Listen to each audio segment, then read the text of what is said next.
everybody.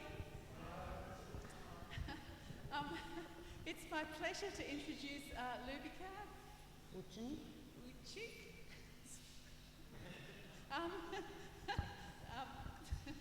This evening. Lubica is a philosopher of great renown. She, until her very recent retirement from Murdoch University, was Associate Professor of Philosophy there, and her area is phenomenology, which she tells me is all about the necessity to question all our presuppositions. So thank you, Lubica, and we look forward to your talk.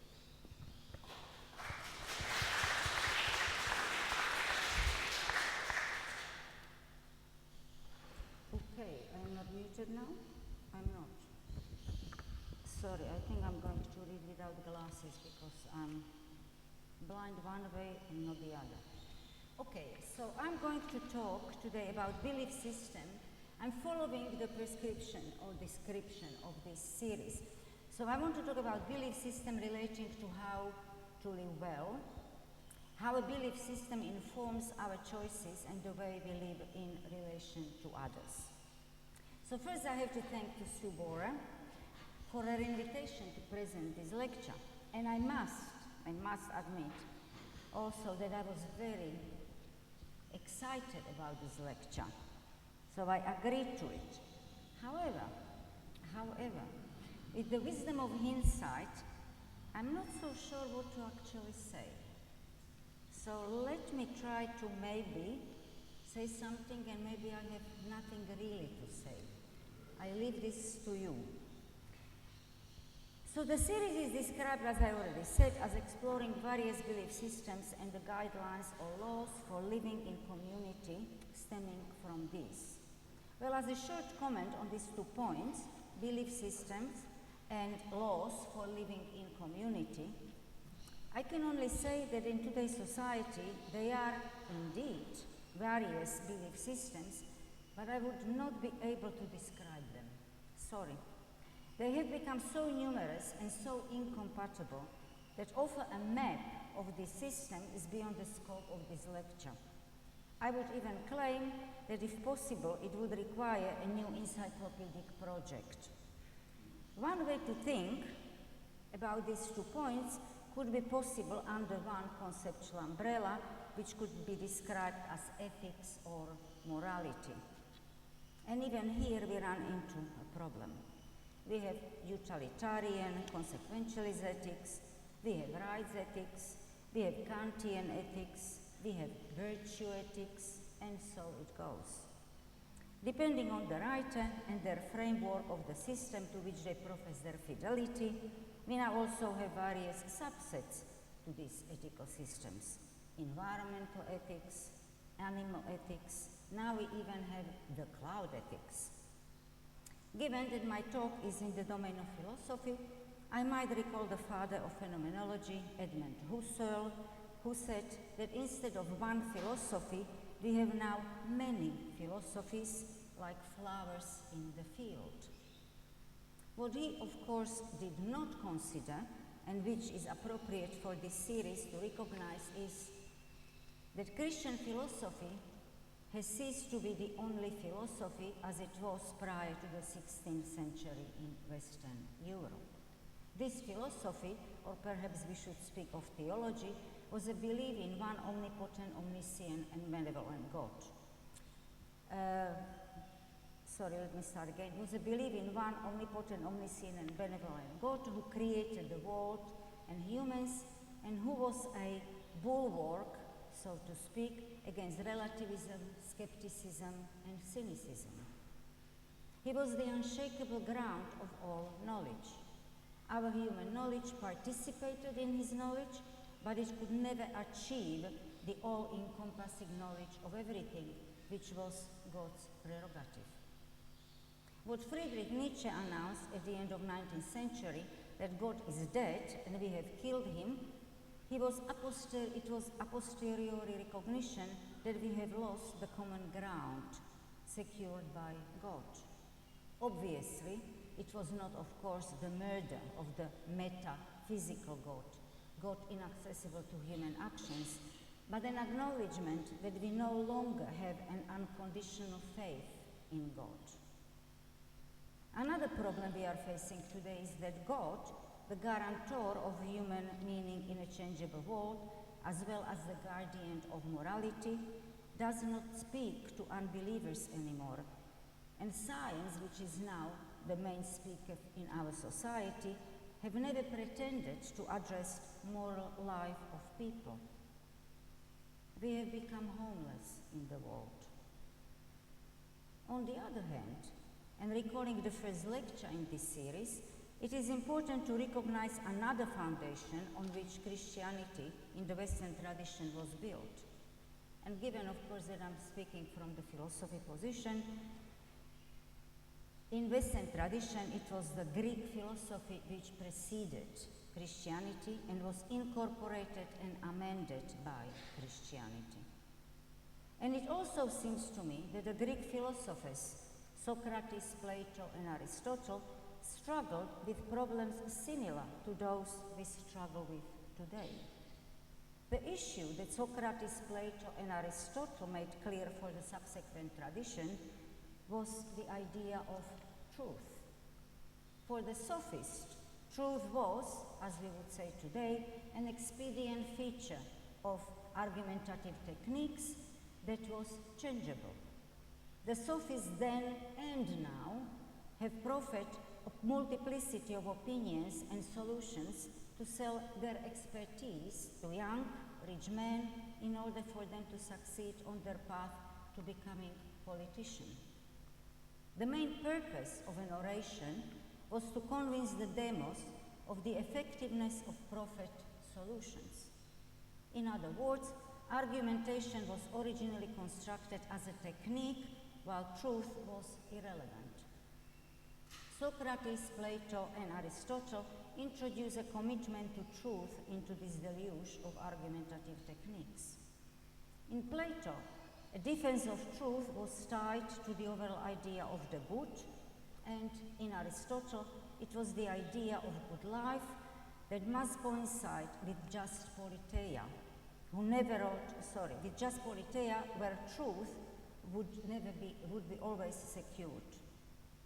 But it was Socrates, the most elusive of figures, who never wrote anything, and who broke with earlier cosmological philosophers that we now refer to as pre-Socratics, that had turned his questions to, once again, as we would say today, not as it was in the Greek philosophy, he turned his questions to human meaning in a world that is changing.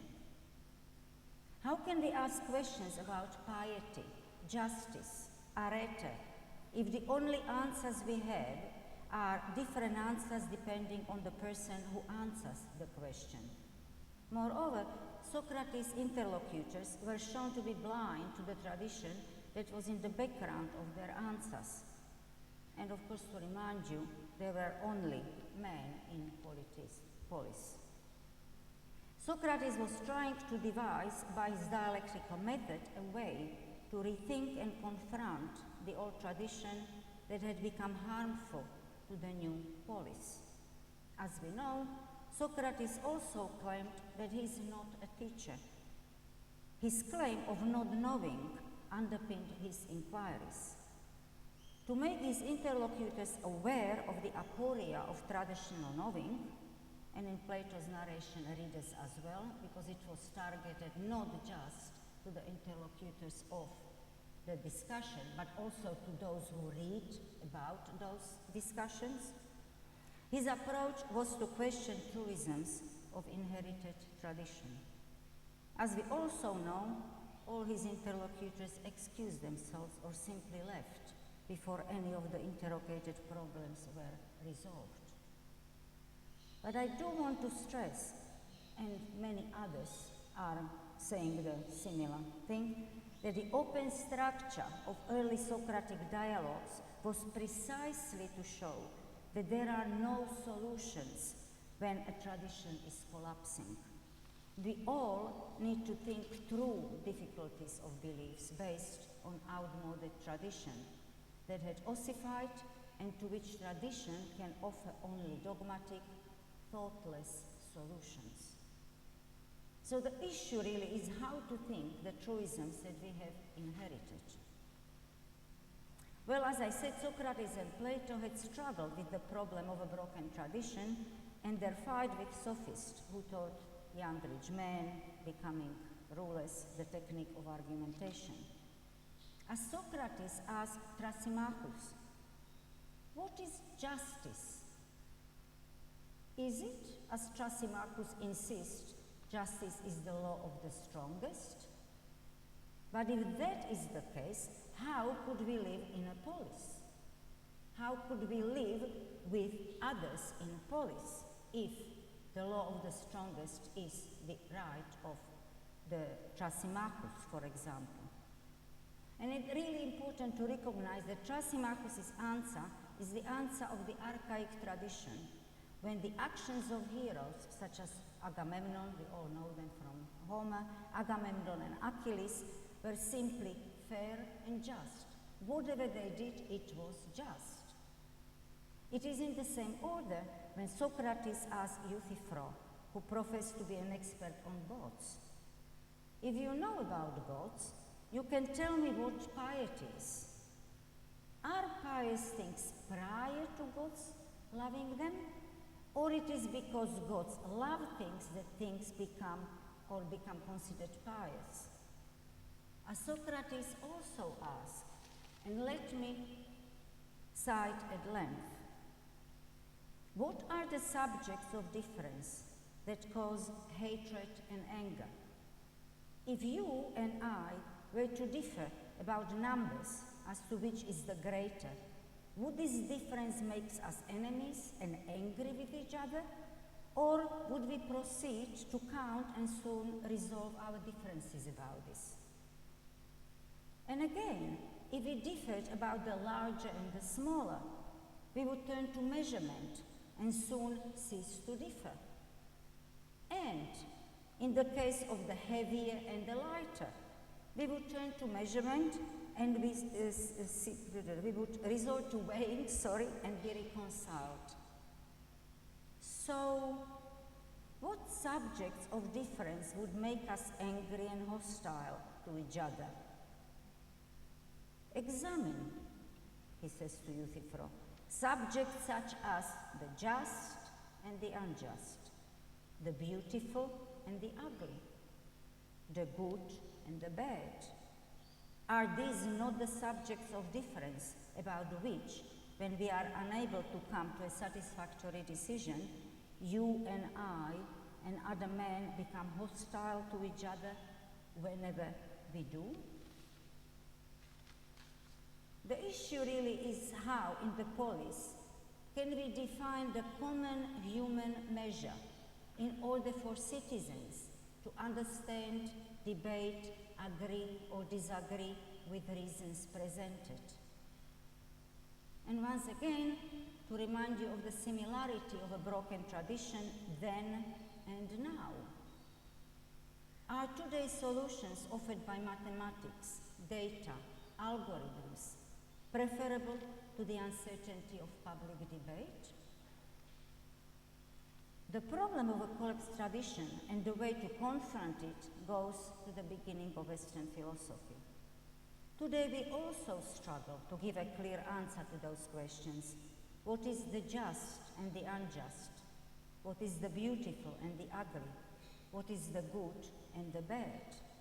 We can give a particular answer, as Thrasymachus did, but his answer does not cover all cases of just actions.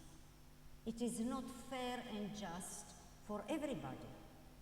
A disagreement between what is lighter and what is heavier can be resolved using the scales. What is the good, the just, and the other similar problems are impossible to resolve satisfactorily unless we create another measure. To confront this quandary of uncertain values, Plato created his system of ideas to secure certainty in cases that are unmeasurable. After him, Aristotle created the first metaphysical system to secure the meaning of the good life. In their search for the ground of certainty, after the old tradition collapsed, Plato and Aristotle closed again open but uncertain space of questioning by privileging the cast iron certainty over an open discussion. It is of course interesting to note that Christianity changed the problem of certainty by securing human meaning by the God creator. God secures the meaning in the world that is always in flux, as Heraclitus noted a long time ago. But with this change, the good life, truth, certainty are now tied to the God creator. Hence, Christianity changed Aristotle's idea of the good life and its meaning. It was no longer the best polis that furnished the condition for the good life. Now, God secured the ground for the possibility of the good life between himself and believers. So to turn to the present, I must admit, in our current consumerist and individualistic society, an idea of the good life does not make sense anymore. As Byung-Chul Han says, concern for the good life, which also includes life as a member of a community, is yielding more and more to simple concern for survival. In a certain sense, Han problematizes the possibility of the Christian idea of religious community with the idea of neoliberal competitive society. The notion of being good, understood as living a virtuous life based on a covenant between the community of the faithful acting together in harmony with the precepts of the gospel and God's promise of the kingdom of God, is replaced in present society with crude forms of individual self-responsibilization, divorced from any social contract. The neoliberal notion of responsibilization is derived from the idea of a competition and individual success, whereby social relations are reduced to personal risk-taking skills embedded in a competitive environment ruled by the laws of economics. Ours has become a society of individual atoms driven by self-surveillance and self-control. The new individualized covenant is with the market. To succeed in this new society, the individual's self-obligation is to watch, for example, their diet, the amount of exercise, and so on, leading to the improvement of their own personal brand. The healthy body becomes one of the primary concerns. In our COVID-19 time, we can even say that politics is reduced to the implementation of health rules. However, we are also nudged to become entrepreneurs, interested in our own self-advancement at the expense of everybody else. In the case of failure, it is us who failed, irrelevant of the situation around us. We blame ourselves because we have failed to recognize new opportunities. In this competitive cycle of perpetual self-advancement and failures, this is our present society. Being good is transmogrified into feeling good about oneself. The notion of self-maintenance and preservation is primary. No others can impede our drive to succeed. The idea of the good life becomes the idea of healthy body, whereby each individual is compelled to invest in its survival. The society turns into a race of self-survival to succeed in the competitive market, which eliminates the weak. The law of the market rules all our lives. The idea of law is another case where meaning has changed. In a certain sense, law makes sense in the juridical domain, as Robin Tupper discussed in her lecture, although she did not frame it the way as I am doing here. However, we also speak about natural law and the regularity of physical laws discovered by scientists. Physical laws become a part of the physical nature, and we use knowledge of the regularity to predict nature's happening, or not, most of the time. Clearly, this understanding would not make sense to ancient Greeks or to the people living in the medieval Europe. God's laws are not natural laws. Yet, once physical laws are theorized separately from the God's kingdom, as the natural philosophers have done in 16th and 17th centuries, in a period we now call the beginning of modern science, a new caveat must be introduced. There were really two solutions to this dilemma. Either God is not bound by the laws of the natural world, or even God must observe natural laws if he is to communicate with humans. According to Hugo Grotius' infamous claim from the Prolegomena to the Law of War and Peace, published in 1625, natural law and right would exist even if God did not. Yet it would be wrong to assume that Grotius was an unbeliever. On the contrary, his reasoning is merely consistent with the prevailing scientific spirit of the 16th and 17th centuries. For Grotius, the law of nature is so unalterable that it cannot be changed even by God himself. Obviously, an omnipotent and benevolent God suffers his action to be judged by his rule. God must obey the law of non-contradiction, that is logical and mathematical law, if he is going to communicate any meaning whatsoever. As Grotius points out, 2 and 2 must make 4, and not even omnipotent God can change that. Moreover, what is really evil, not even God can make not to be evil. In other words, the meaning of God's law changes with the changes introduced by the rise of modern science. A different understanding of the law demonstrates the difference between our modern and the ancient and medieval understanding, which implies a different understanding of the world and our place here. Nomos is the Greek word for law or custom. The concept of law in the ancient Greek philosophy was an issue of political authority. How could we think about the new concept of politai, citizens in the polis? This was a major concern in the thought of the leading Greek sophists in the 5th and early 4th centuries BCE. Remember our discussion about, when I was talking about archaic Greeks? Heroes, aristocrats, the ancient nobility were strong by nature, physis. They were nobles, aristocrats. Their actions were just by definition. With the new polis, this conception would threaten the very constitution of the city. So the sophists distinguished between nature, physis, and convention, nomos, putting the law of the polis in the latter category, into convention. Laws was thought to be a human invention in opposition to the birthrights of aristocrats. Here is again Plato's intervention.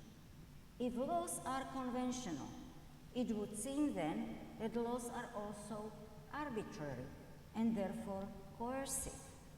If we accept this view, then laws are not conducive to social stability.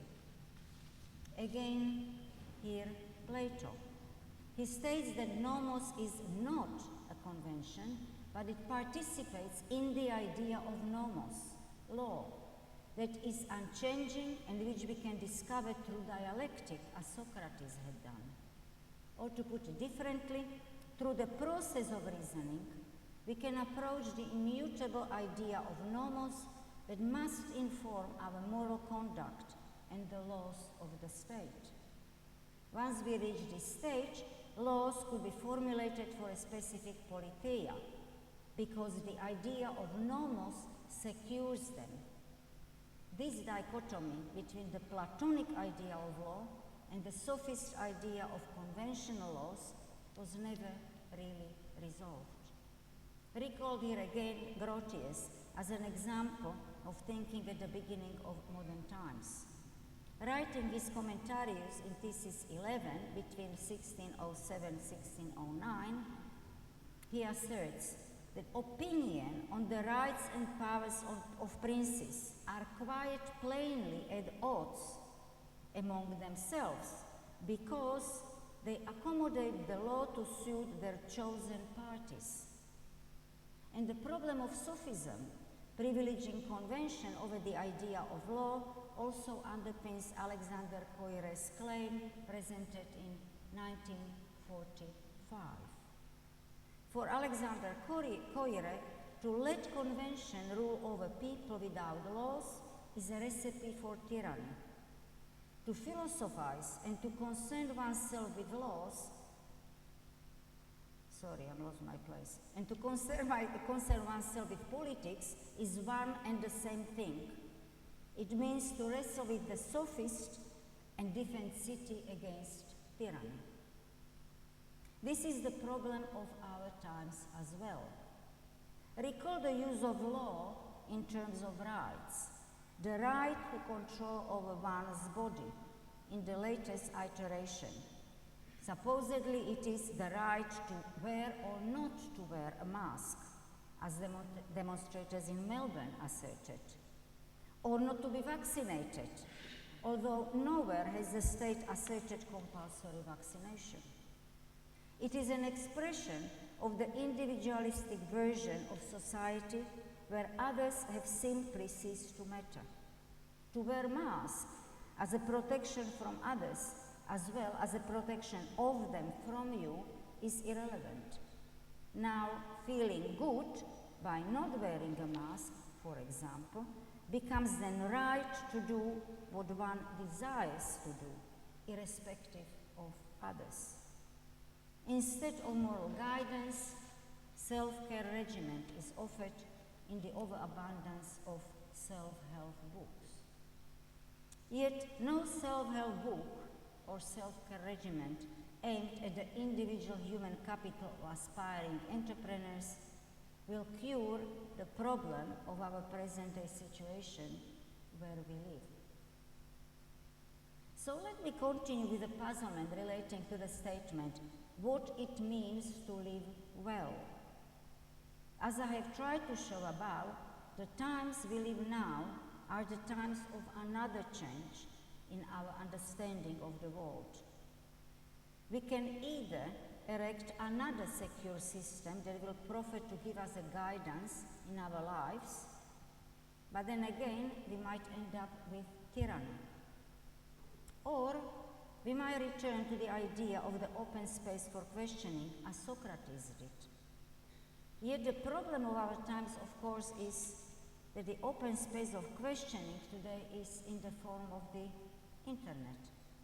And the internet has become the space of hatred and incrimination. Perhaps this should be a challenge for us. How to secure the open space free from corporations which are set to make money from our clicking away in our unthinking responses. So let me conclude, and let me return to Socrates, who had never taken the route that Plato had to secure the meaning outside of the space of questioning.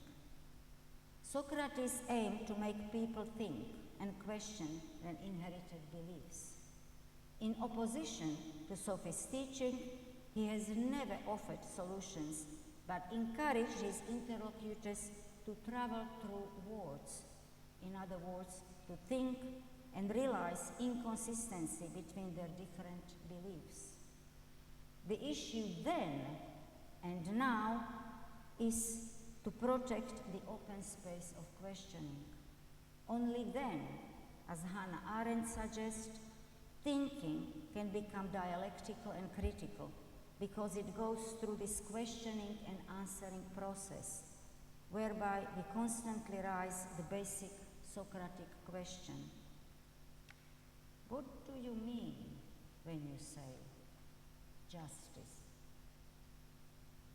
Thank you very much.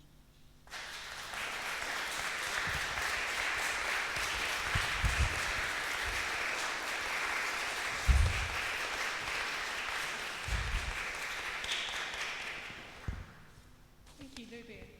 Thank you, Lubica. We now have some time for questions. So, Do we have some water somewhere here?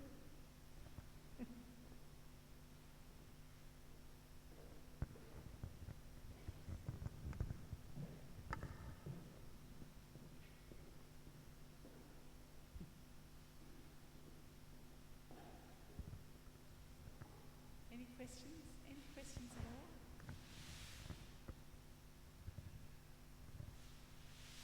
You've stunned them into silence. No, I don't.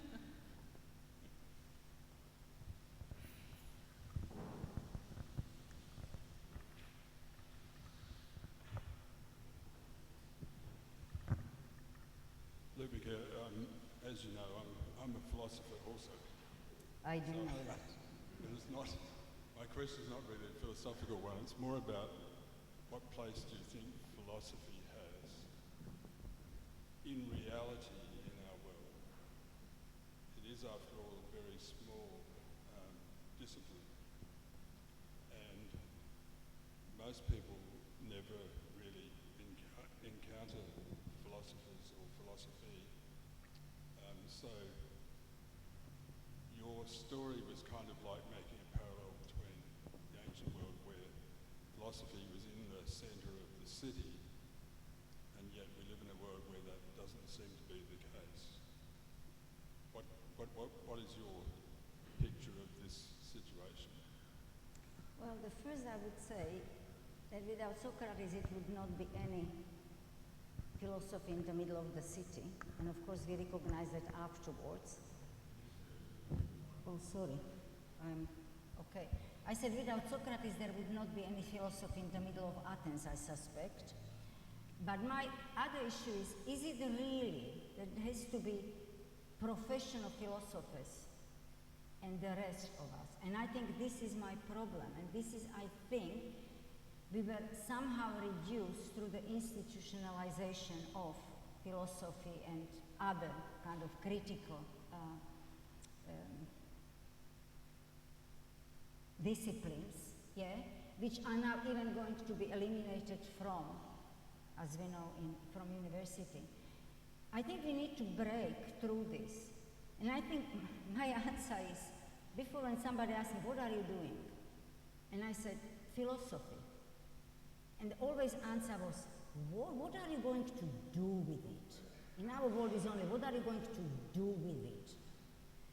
And my answer now is, well, did you ever thought about where we come from, where we are going?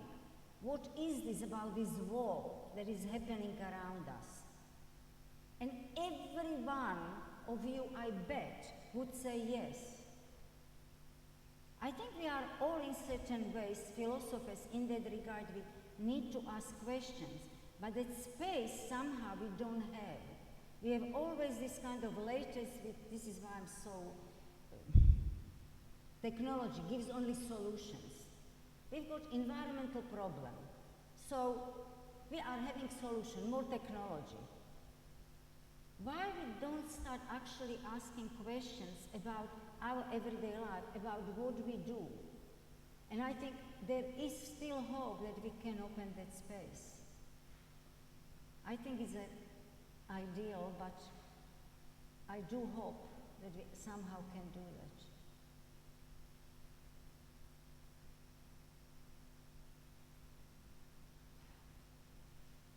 I think there was another question. The lady.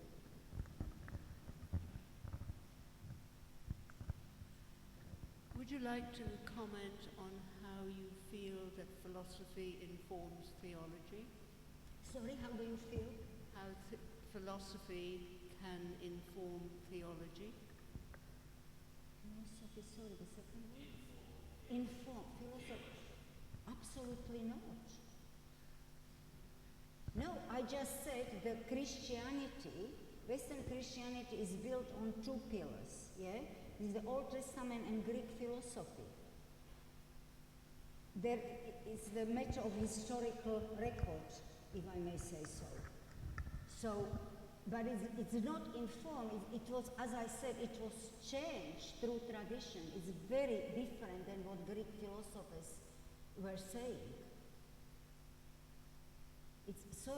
If I imply that it was unintentional, I just think our Western tradition cannot exist without, I think, Christianity and, if you look at the intellectual history, and Greek philosophy. But it doesn't mean they are the same.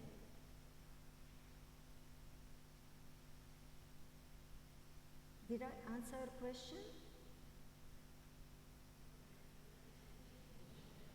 So then I didn't understand what you meant. I hear where you're coming from, that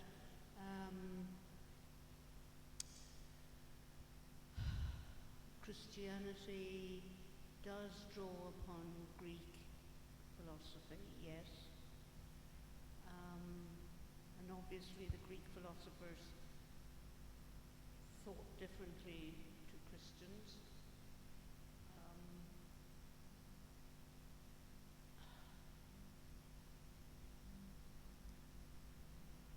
I'm sorry, I'm struggling with this one to bring it together.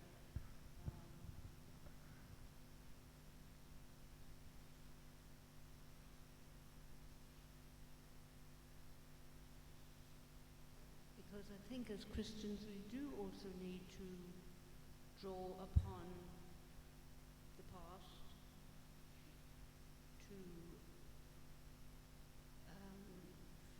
contemplate the present and think about the future.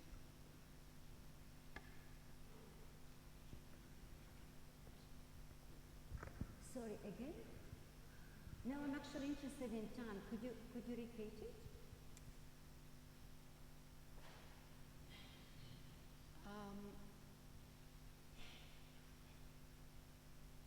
As Christians, we do have a very rich past on which to draw from that can inform us to contemplate the present with the future perhaps in mind, or reflecting on the past. I don't know if that makes sense. Absolutely, I agree with you. And I don't think it's just Christianity.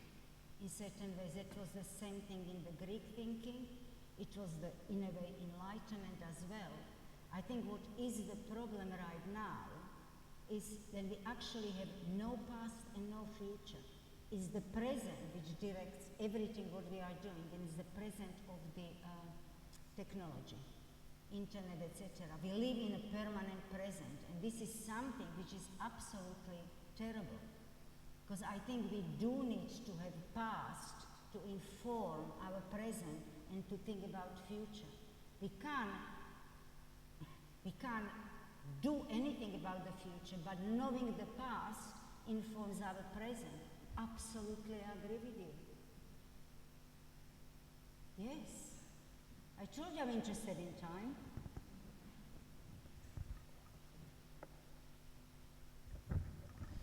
We're sitting in a church talking face to face, not squabbling on the internet. And Yes. last week we had an Islamic professor talking to us, and this week you. Is there a role for faith groups to help maintain the open space that you talk about? And is that ironic? And it's what, last what? Is it ironic that faith groups might be maintaining the kind of open space Well, I have to that we tell now you, need? Yeah, I have to draw upon one of my students who is doing David Foster Wallace and who was really pining about the kind of community, and he says there are only two groups he can think about it. It's a church group and Alcoholic Anonymous. So, but they are always based on that. But going to your question, I don't think it's ironic. I think it's actually really, really important, and I think this was one of the reasons why I was so excited when Sue asked me to give this lecture, because I think it's so important to talk to each other and present different point of view and have the discussion, because otherwise we are simply closing off any possibility of understanding between us. I think my latest one is, I know it's too much to us, but I do have hope that there is possibility of talking to people who are anti-vaxxers or the people who believe in QAnon or whatever, and especially now, because I think there is huge lack of trust in our government, in corporations, everything what is happening, and I think church is one of the best examples where trust is. Actually, the whole church is based around trust. And I think this is something which we need to create in other spaces. And I think that's what Socrates was trying to do, to actually start thinking about what we are doing without kind of banisters. And that's really hard. So no, it's not ironic. I think I'm very excited actually it is happening. And I hope you do more of this.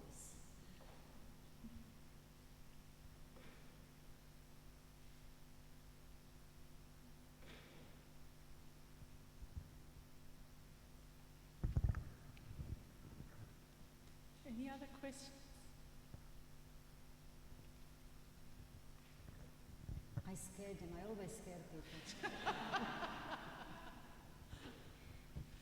I think it's my Marxist-Leninist background in metric system.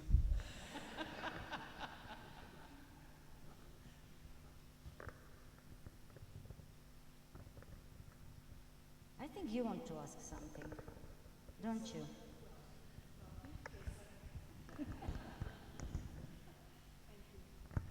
Yes, the point that you made about it being always in the present resonated with me, because I notice with my grandchildren, who are so technologically adept, Yes. but they don't connect. They have not very much what we might call past knowledge that would inform their understanding of what they're actually doing, even though they've got a whole wealth of knowledge at their fingertips. They still don't have that in their mind that they can interpret what they're doing, Yes. or what they're learning, or what they're discovering, because they don't connect in the way that we did 40 or 50 years ago, because we read a lot and we really had to think about things. Yeah. Yes. I actually think it's a difference between knowledge and information. We have now a lot of information. You can go whatever, immediately find it. But you don't have connection, because that comes from actually some more engagement with the history of thinking, with past, with thinking through it. You can't have it at the fingertips, just these small bits and pieces, because there is no possibility of you to have, I am not very favored this word, but it's holistic understanding what is happening. And that's what's happening. And I think this is what is really dangerous. And it's not just the internet. I mean, I just recently discovered, well, recently, it's about 5 years ago, today is everything recent, that our library at Murdoch University, is powered by Google. And when you search for an article or something, you are first shown the most recent one. If they are older than 3 months, they are not shown. What knowledge are we then talking about? And this is just, the education is going down this path. which is even worse than the young children not yet having kind of more background to this informational deluge. Yes. Yes. I am really worried about that. Yes, I see. Yeah. No, it's interesting. And I think we To think really about need it, to yeah. talk about that. Talk Yes. about it with each other and start thinking what actually it is. People are also swept along by very trivial things that they take up and get excited about, which bothers me too. You know what it is? I tell you. Convenience. Convenience. Right. That's what we are. I have the old car. This is my old example. Sorry, children. There are my children here, so sorry about this. I had the old car, yeah.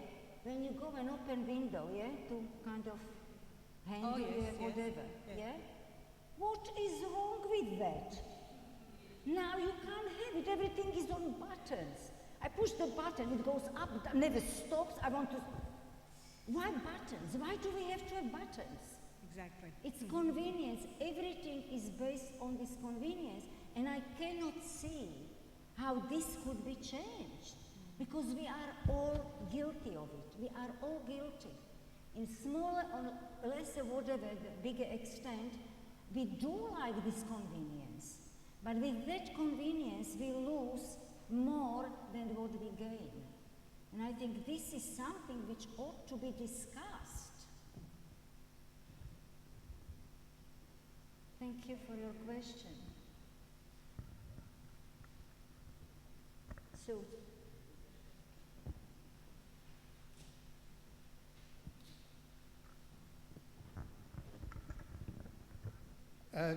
probably the question I'm going to ask is, how do you interact with other areas within, say, science?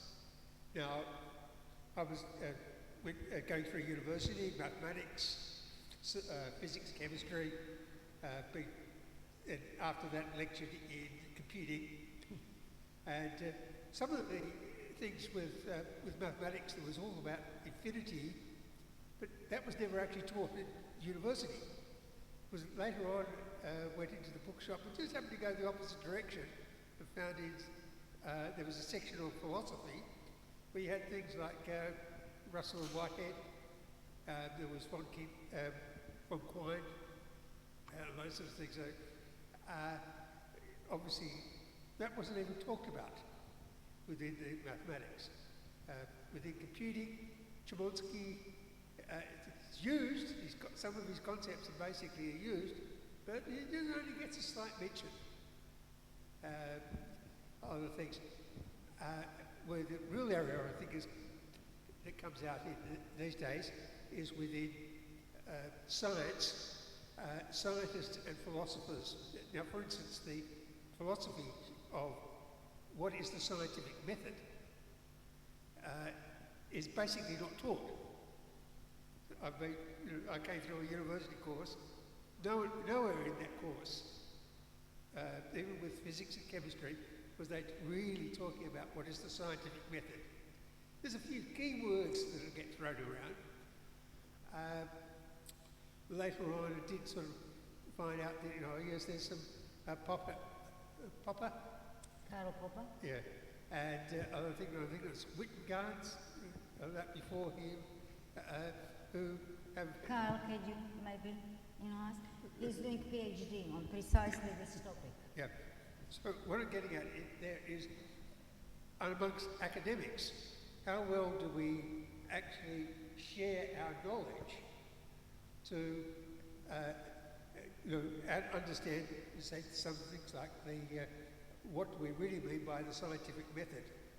And Okay, can I just tell you something? When you think about the scientists, okay? Think about Einstein. Think about Heisenberg.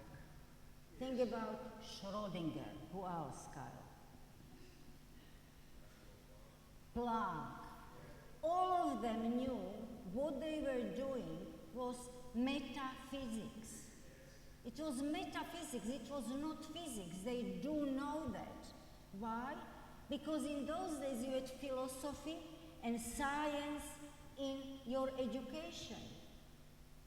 So it's not just that we don't teach it, it's now everything is, I mean, look at Murdoch. Look at Murdoch right now. We have abolished science, physics, the mathematics. What do you suppose these kids who are growing up in this environment are going to learn? So, you know what I mean? It's the system which needs to be once again through discussion, through talking about it, through being informed what is happening to our children. Well, mine is going to die soon, as I do, but my grandchildren. You know what is happening with them? Why they pay for something which is totally inferior what we had when we had cheap education. We actually didn't pay for it. So all these questions which you just brought about is the where they should be learning this. And they should be.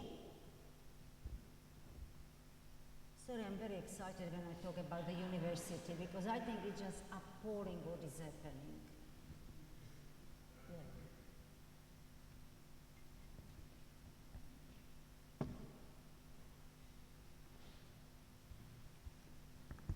Any other questions?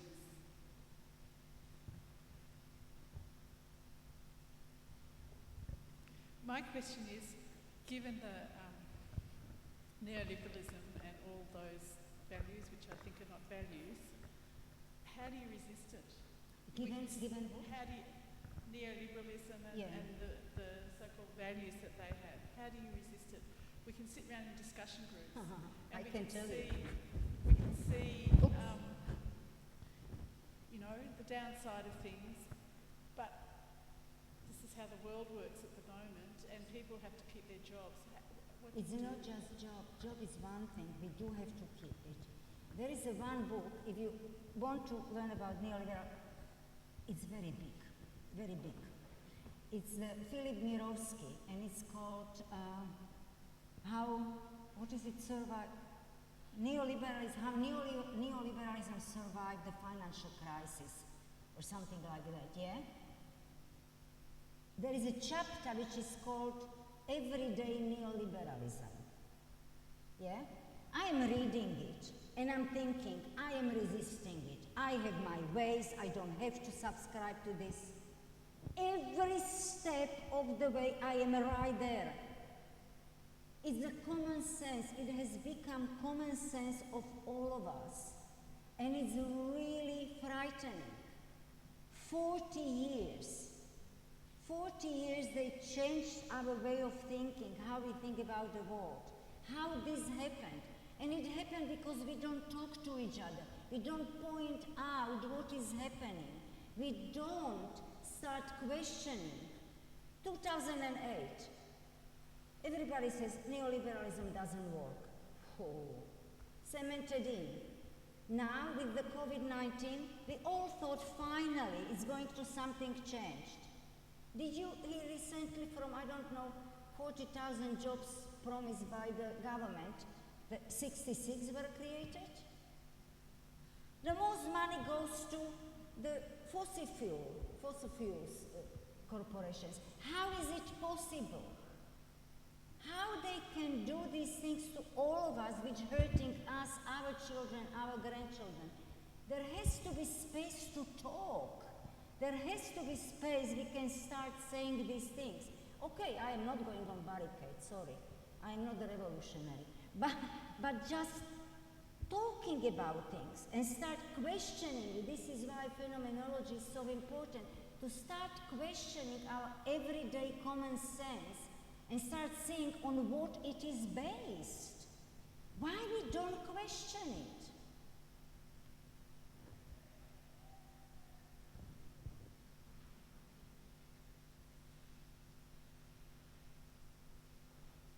Last chance. Well, thank you very much, Lubica. Thank you for having me. It's really good to end on we have to question everything. Well, that's what I believe. Because to quote the book of Job, the height of wisdom is to know know that you don't know, and so questioning is the ultimate source of wisdom. Absolutely, I agree with that. So thank you very much, Lubica. Thank you.